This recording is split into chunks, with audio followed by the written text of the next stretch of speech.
Can I ask before we start talking about the film, what made you choose to just go by Raffaello with Uh, just the one name? to be honest, it's because I have a very, very big Greek name. And it was so confusing to so many people that they basically said, oh my goodness, you got to short this out. You got to be like John Smith or something like that. Make it nice and easy. And I said, I don't know. I couldn't, I was so indecisive about it. Um, and I know this is kind of strange, but there was a lot of people who's, when they look at that name and they're like, oh, he's a Ninja Turtle or something. And Yeah. I can fully 100% say I am not a Ninja Turtle. However, I would have liked to have that lifestyle and fight crime and eat lots of pizza. So maybe that'll be my next career move. So, That's hilarious that you mentioned that because side note, we just had the actor who played Shredder in the movie, as well as the voice actor who voiced Donatello and Raphael, and they did like a little pizza thing back and forth. So that was actually really funny. That was like 2 weeks ago. But I want to start talking about Unchained. So I've seen the movie, but I'm not going to mention any spoilers. I wanted to know. I know you directed and I believe you produced, but did you write the story for this as well? I had a hand in the writing. Obviously, I did the editing, the I was cinematography and various other silly things, wearing lots of hats. And that's always a difficult one. Is juggling and making sure everything is going okay. So yes, I had a hand in the script. My producer friends as well, and I do need to mention them because without them, I wouldn't be able to have done any of this. So Tatiana Rusakova, Ilya Konstantin, and John Bryan. Without them, I would never have been able to do any of this. And luckily, they took some of my ideas and they managed to make them decent. So, again, it's very useful to have people like that who are willing to take the time to read over something and not just dismiss it and go, oh, okay, let's do some improvements here. And I'm like, okay, let's see what we got. And so yeah, it was partially me, but a lot of it was all of us together. Were you involved with the action choreography? Like, did you direct that yourself, or was there somebody in to help with those? Well, Gene Freeman was the guy who did it, and he actually worked on The Mandalorian and stuff like that. And there was some preparation beforehand. As is common with every single film, you get to set and then you realize, oh, that doesn't work, or we haven't got this, or that isn't working. Um, I won't go into all the things that had me hitting my head against the desk several times, but the fact was, we wanted to go for a style. Particularly looking at the place we were, I was originally going to shoot it really close and really kind of gritty. But I really love the artwork on the walls. I really love the actual environment. I love the fact that we could pull colors and things from the environment and make it look a little bit more interesting in that respect. And yes, some of the choreography we had to change on the fly because it just didn't work in that particular little environment. But we wanted to go almost like slightly video gamey. And I love playing around with the speeds and stuff like that, just to give a certain illusion. It reminds me again a lot of video games, Max Payne back in the day, the bullet time thing. Yes. Um, and again, I feel so lucky to be doing this kind of stuff because I'm like a kid in a candy store. It's like, oh my goodness, actually making a movie. This is great, and I can unleash all those things I always wanted to have a go at. And doing a fight scene where I want the punch to come in slow and then speed up and all that. I find it a lot of fun. So yeah, it was. Hopefully that answered the question, and I didn't go too much on a No, tangent. you did. I love that you brought up Max Payne because that's a perfect way to, that is like a perfect, I wouldn't have thought that, but as soon as you said it, I was like, oh yeah, like you nailed that. Like that There's the was, bullet time. Yeah. the bullet time thing, like with the whole speed. I'm like, yeah, that's a perfect way to explain it. So I wanted to know, as far as there's a specific point in the film where, I don't believe it's a spoiler really, but there's a fight and you can kind of see the people watching the fight while the fight is happening. Was that your creative decision to do that layered that way? And if so, can you kind of say where that idea came from and what your um, thoughts were going into that? The interesting thing about that is, again, a lot of filmmaking is sometimes I come up with a really harebrained scheme and then I have to throw it out. and then I have to come up with another harebrained scheme, and then that doesn't work. There were several things that I really wanted. Originally, we were thinking of just having like an empty box where basically they're fighting and they're just being watched by some kind of security camera. But I thought that was kind of dull. And I really wanted to have people around. I'm not going to spoil my original full idea because we're hoping that if there's a sequel or some other film, I want to use that in that one. But generally speaking, I said the whole purpose, whether it be in, again, if you watch UFC or you watch WWE or you watch any of these, the crowd is part of the scene. And I feel that sometimes it's little things. When I watch a movie, sometimes it's the way a background player will just turn and just do something, like they'll smile or look kind of dodgy or something like that. That can add an awful lot to a movie. So I didn't want it to be the bear box. And just having those guys up there was actually kind of fun, just seeing what their little reactions would be, without, so we say, getting a reaction by telling them what to do. I wanted them to actually see it for the first time and sort of react as it's happening. So yes, it was a choice. It wasn't my first choice, but it worked out pretty okay as it is. So, yeah, there's some little moments that probably most people aren't going to pick up on because it's like micro expressions. But I remember telling some of the actors afterwards, you know, you look like you were really enjoying that, or somebody looked really dodgy when they were watching it. I thought, what are you watching? Something else, obviously. But it's fun. Sometimes, you know, they say acting is reacting, and sometimes having that simple reaction is far more interesting than just simply telling an actor, do this. So it's a purer, more organic thing. Well, I really liked the way that it was. It definitely intrigued me. I wanted to know about, so I know some of the people in this film. Well, before I ask about the actors, I want to ask about the score. Were you involved at all in choosing what music was involved in the scenes, especially with the slow motion scenes? Since I know that that was something that you were really passionate about. And if you were like, can you talk about like why you chose certain songs as far as like telling the story? Absolutely. I mean, the score was written by Alexander Kojomanis, another big Greek name. And he basically came up with, when you watch a lot of movies, I always tell people all the time, I'm not a huge fan of the absence of sound unless there is a reason for it to be there. If you take the John Williams score out of, you know, Indiana Jones or Star Wars or something like that, it just doesn't have the same impact. You may not know why, but something is missing. And I felt the same way about the fight scenes. I was watching them and thinking, there's something not quite right here. Luckily, Alex and I, we really mesh on the way we love certain films. And we had lots of talks about certain, particularly 80s movies. One of his favorite movies is RoboCop. And I love that movie, the original. And, you know, it's just that score that Basil Polydouris, another Greek game, Basil Polydouris did it. Wow, there's a lot of Greek stuff in here. It really, again, brought it up heavily. And again, coming back to video games, you remember the old Data East coin-op machine that they had, the Robocop. It just worked so well with the score and everything. So he came up with a score which had a certain 80s, it's kind of half rock metal, but also a little bit Depeche Mode in places. It also has, I feel, a little bit, it's almost like little John Wick moments here and there. And one thing which I, again, geeking a little bit out here, he had certain things that reminded me a little bit of the old Transformers the movie score from the old movie. Remember that? I think it was Bill Conti did that one. I think it is.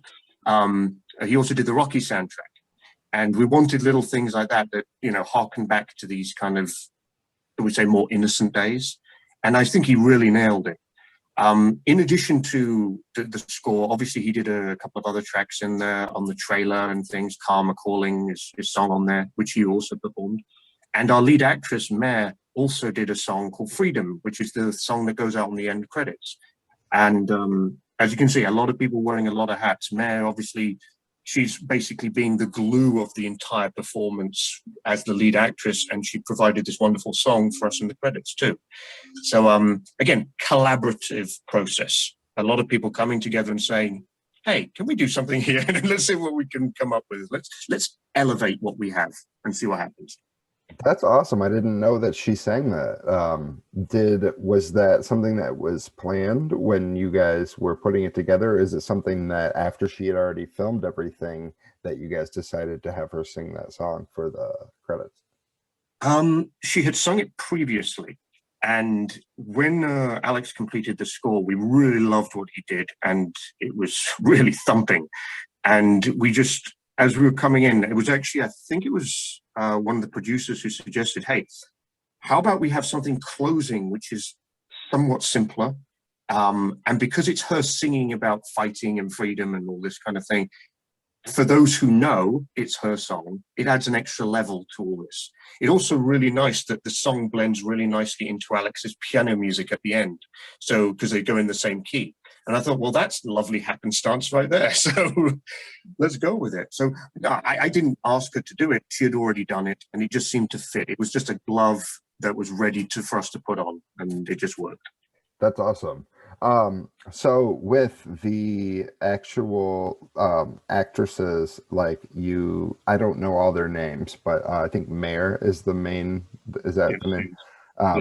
There's her, and I think Taya, there's Brian Valkyrie, yes. yeah, From WWE's Frankie Monet. Yeah. right, yeah. I wanted to know if you had ever worked with any of this cast before, whether it be any of them or even like Eric Roberts or any of the male people in the film. Amazing enough, I haven't. And I've worked tangentially with Eric Roberts before on other projects, but this is the first time as director that I've had him there. In terms of Mare and I have worked on a couple of other projects. She was also instrumental and a producer on a TV pilot that we recently did as well. As far as Taya, a few years ago, I tried to get another movie going, which actually featured her husband, John Morrison. And unfortunately, the funding didn't come through and certain things didn't work out. But I always wanted to get him into something. And while we were, coming up with this, one of the characters that was written in, I just kept thinking, God, Taya would be fantastic for this. But, this would be really something if we can get her to do it, would be fantastic. So I'd love to say I've worked with her before, but this is the first time, and I'm hoping there'll be many more. Well, that was, I mean, it seems like a bucket list thing for you. Are you big into wrestling and like watching different MMA, different martial arts? Is that something that you grew up on? Oh yeah, yeah. No, I grew up with wrestling from a very young age, and I know for a lot of people that's oh goodness, a wrestling fan. Ugh. But to me, I grew up doing probably too much information here, but when I was little, I used to put the warrior face paint on and stuff like that. And when I was playing football, soccer in Europe, I put tassels around my arms and running down the field and stuff like that. And I loved Bret Hart, Shawn Michaels, watching those guys. It was magnificent. And in a way, it's strange when people tell me, "Oh, you shouldn't like this; it's fake or whatever nonsense like that." I tell them they still go to watch Marvel movies. Believe it or not, Chris Helmsworth doesn't actually fly. Shocker. It's and in a way, those big cartoons-esque characters are what we're watching on TV now. So when we go to the cinema, we're actually watching effectively what wrestling fans already know. They've Mm. seen their supervillains and their superheroes and how they overcome the kryptonite and all that kind of stuff. So yeah, I'm a huge wrestling fan for many, many years. And in terms of MMA and stuff like that, yes, I watch a lot of UFC. I'm also very big into Brazilian Jiu-Jitsu and Muay Thai kickboxing. I've been doing that for a number of years. I have a purple belt. And just to plug my gym, it's not my personal gym, but it's Professor Alberto Crane over at Legacy Jiu-Jitsu in Burbank. That's where we train. It's a wonderful place. And also Clube. Clube is my previous gym. They're fantastic people. Or if you want to study Brazilian Jiu-Jitsu, Clube or Legacy, they are the place to be. Nice. Yeah, my buddy, actually, like basically my brother, he is, can't remember what color his belt is, but he's a few colors up in BJJ. He's been doing it. He's over in Ohio, so not in Uh, California, but he's been doing it for maybe a decade now. Um, He's super into it. So I love how much BJJ you brought up as far as the wrestling aspect. Like one of my friends always mentions to me, like he always asks me, like, why don't you watch more wrestling? If you're gonna watch Marvel movies, you might as well watch wrestling. It's the same thing. Like this is, and like that's funny that you had mentioned that because he always mentions that. And Mm. um he always mentions, like, you know, comic books are like live, is wrestling. I mean, and like Yes. even if you think about Spider-Man, like at the beginning, he starts off in a wrestling ring, and it's because a lot of these, I feel like people have the same, people who have love for one also have love for the other, whether they know it or not. And Mhm. like you said, people who are open to Marvel movies should be more open to these things as well. Absolutely, absolutely. Mm. Is there anything like, I want to know, did you film everything in the same location? Was this done prior to COVID, or how did this go? Yes, it was done prior to COVID. It's not all one location. Certain fights happened at the same location because of certain budgetary constraints, which is always a problem at lower budget. But yes, we had quite a few locations, and obviously you've seen the film. We're outside a lot. Right. We were down by Rodeo Drive and stuff like that, which is really nice. Which is a weird thing for me because of the fact that I'm down there, and that hotel is very iconic at the very end. I used to see it was in Pretty Woman and stuff like that. And so for me, again, I know your podcast is the inner child. For my inner child, I'm sitting there like marking out because of the fact that they shot real Hollywood movies here. And now mine is. It's like, yes. So, I mean, it's an interesting thing when it comes to locations because we went through so many. Some we could get, some we couldn't. Some, again, too much for what it was. But, obviously, if we have a bigger budget in future, sure. Again, a lot of my harebrained schemes involve crazy stunts where I'm thinking that's when the producers come over to me and say, calm down. We've got to become more realistic here. Luckily, we did finish way prior to COVID. So that was a very good thing. Unfortunately, the movie I did straight after, which is not out yet, called The Year of Laughing Dangerously, that did get disrupted by COVID, and we didn't manage to finish that film. However, I always think necessity breeds is the mother of invention, as they say. So we always find a way to finish things, always find a way to get things done. And I don't see problems. I see interesting things that I'm going to find a solution for right now. That's the best way you can be on set. Otherwise, again, directors are an interesting thing because you're not quite top of the food chain. That's really a producer thing. But people are going to expect you to come up with solutions to stuff. They're going to expect you to be able to pivot on a dime if something's not going right. And I love that. I love that kind of thing, to be able to suddenly go, okay, this isn't working. Let's do this quickly. Let's put this together. I know we haven't got a lot of time, but let's see what we can do here. And let's just enjoy ourselves. We're making a movie. What can be more exciting? So, And you're, like you said, you're making a movie where the Hollywood movies are made. So yeah, it's like exactly. you're a big little kid. Um, Exactly. Yeah. when did you start getting into directing? And did you start as directing? Did you begin as writing? Can you tell me about how you got to this point as far as directing in your career? I basically started off more in acting and theatre and stuff like that. I still love theatre, plays, and all that. But I found out very quickly coming to Hollywood, where most people, when I talk about Aristophanes, they think that's something that you go to the doctor for and put a cream on it. So I just figured, okay, this is not working. And again, big Greek name. It's difficult for That's it. people. That's exactly what I was We gonna convert to the say. Greek. I mean, blame the Greeks. But it's one of those things that I was doing theatre here, sort of getting a little bit here and there. I started to watch more what was happening behind the camera and stuff like that. I had some really wonderful teachers. There's a guy who is no longer with us called Lyle Wilson. who really helped and inspired me to get behind the camera and really try and just think about composition. How do you do this? What are we actually looking for? How do we protect certain actors from doing too much? How do we make sure that this is what the audience is going to see as opposed to what, so I'll rephrase that. The way, a lot of it is audience manipulation.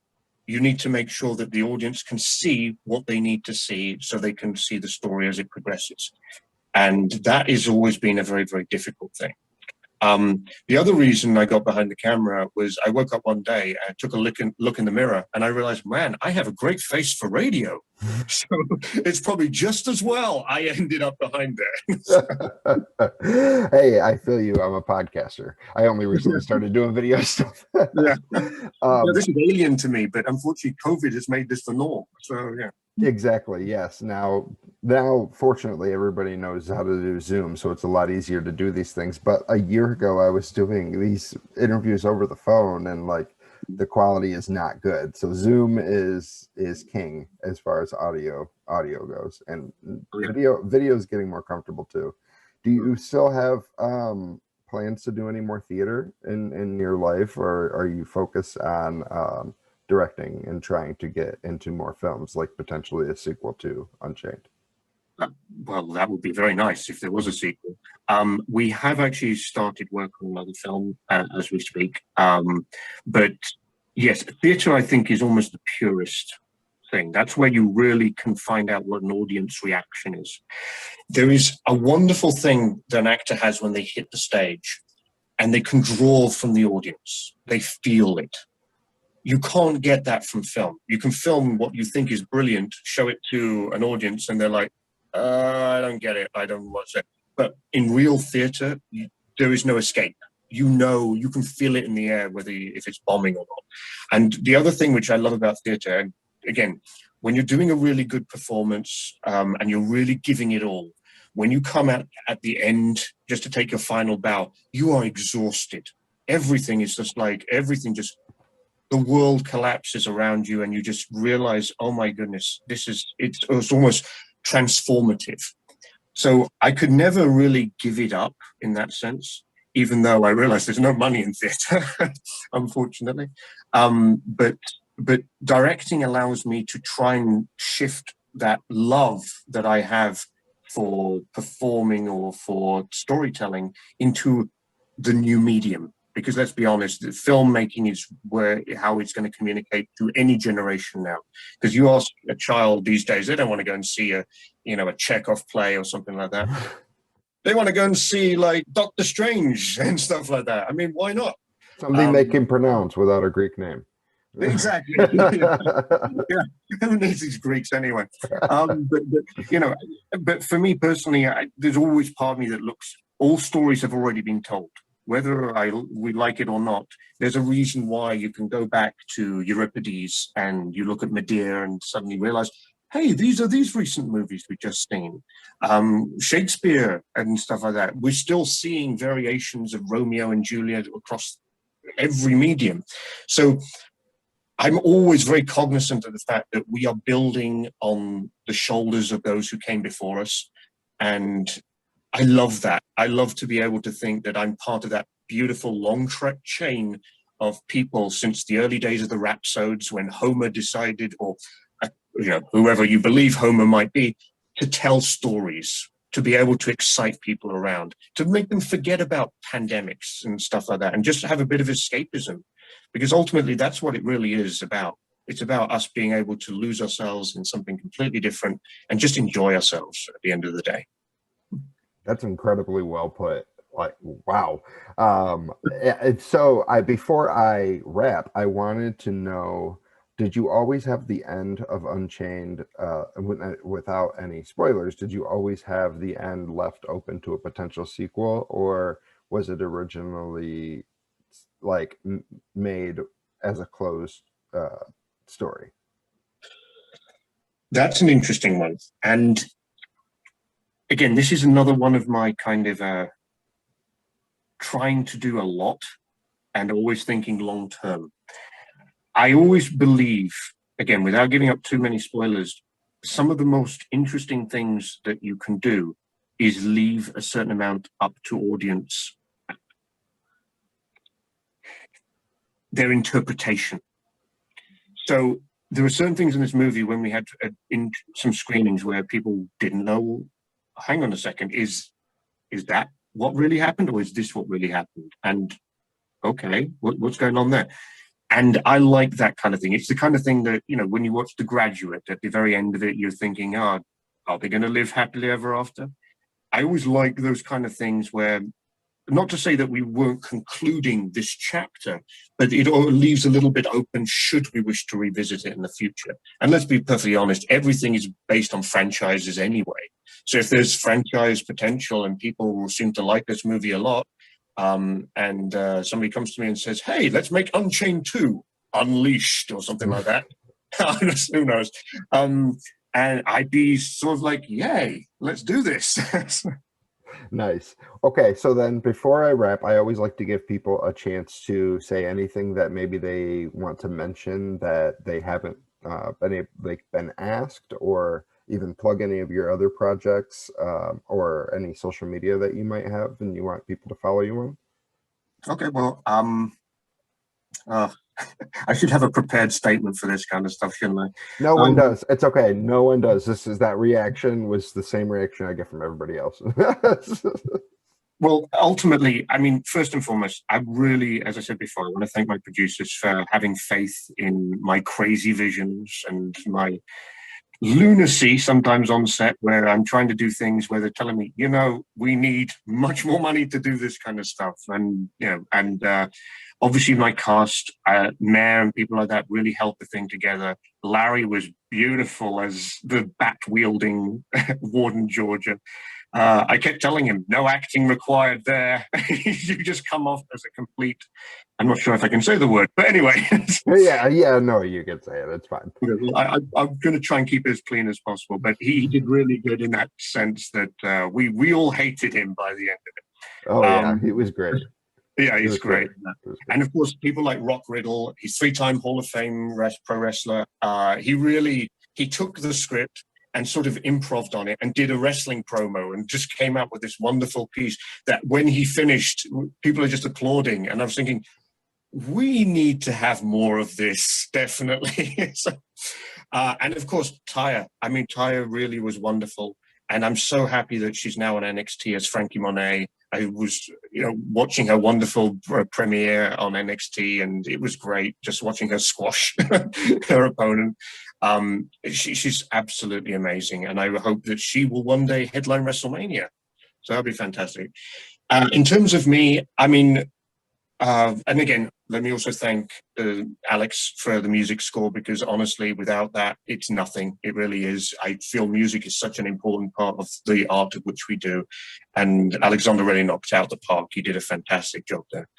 As far as social media, the only one I'm really kind of pushing at the minute is the Instagram. I am at Director Raphaello. And yes, it's the Greek spelling with the Raphaello. I'm posting a lot of Unchained stuff at the minute. Surprise, surprise on there. And in terms of new projects and stuff, I told you we did a project called The Year of Laughing Dangerously, which has people like Patrick Kilpatrick in it. It has Rob Van Dam. You can see there's a wrestling thing going on. Mindy Robertson, Christine Wynn, and it was put together by the wonderful Brandy Hoffman. And I'm looking forward to unleashing that one upon the world at some point. We need to do one or two things in post, but the actual film is done. It has the music, it has the editing, everything's done. But due to COVID causing certain issues, I think we're going to tweak it a little bit to make it a better film at the end of the day. So are you thinking that might be next year? Like a hopeful next year release, or you think that's a little early? It may even be this year. I mean, honestly, there's not much to tweak. It's just, as I said, it's more to do with making sure that we're coming up with something that makes a lot of sense. It's a very different film to Unchained. Unchained is more of a woman's survival story, whereas The Year of Laughing Dangerously is comedy. So if you like things a bit more, should we say, Sex and the City, a little bit girls, stuff like that, completely different tangent. That's more what this is going to be. And yeah, I look forward to showing that to the world as well. But that's basically me. Hopefully I'll get booked for more stuff.